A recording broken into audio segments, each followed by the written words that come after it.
Hello everyone, I hope you're doing well. So, about 2 weeks ago, I made a video where I shared a power system I invented.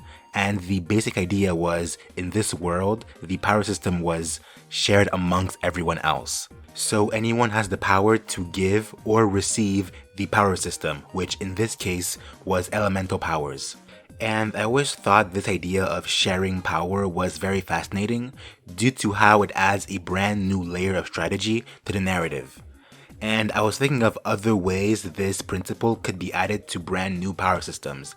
And I think I've come up with something else that's potentially even more narratively rich than the blessing one. So I'd like to present a new power system I call Soul Gold, Soul Guilt, Guilt Spirit. I'm not sure yet, I'm still working on the name. But the basic idea is this. A few miners in medieval Africa find a mine that possesses a very specific mineral. This mineral, which looks like gold, possesses magical attributes. To be more specific, it has the power to link two souls together. And then those two souls can then share their knowledge and power. For instance, if a being were to die near a specific amount of that material, then their soul would transfer into the mineral. Once that is done, if someone were to hold on to the soul-infused mineral, then all the knowledge, intelligence, and power of the soul inside would pass on to them, but only as long as they are holding on to the mineral. However, this exchange is not only beneficial to the wielder itself. The soul of the wielder is keeping the soul-infused gem alive, and if the wielder were to die, so would the gem itself. What I've summed up comprises the basics of the power system itself.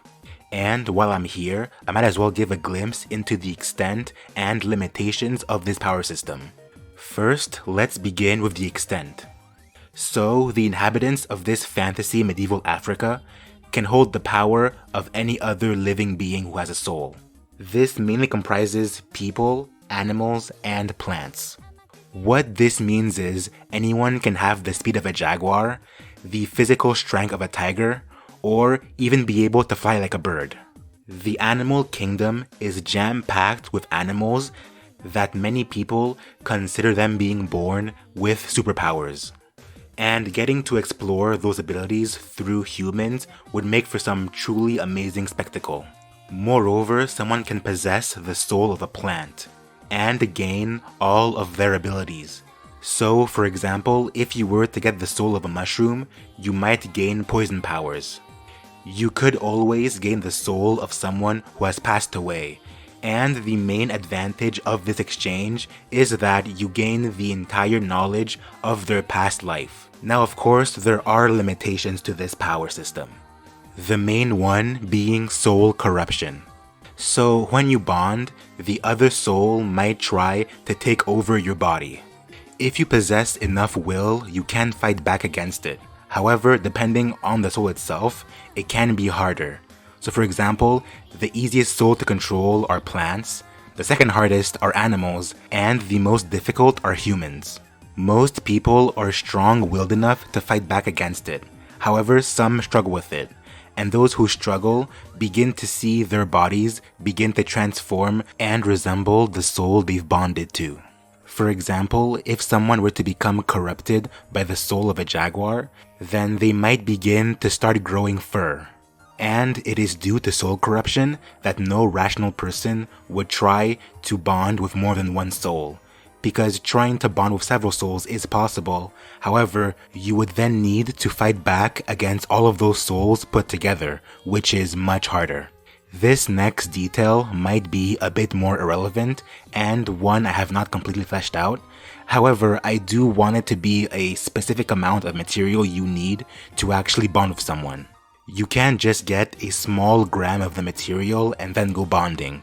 You actually need a substantial amount of the material to complete the process, which counts as another limitation because this material is not infinite.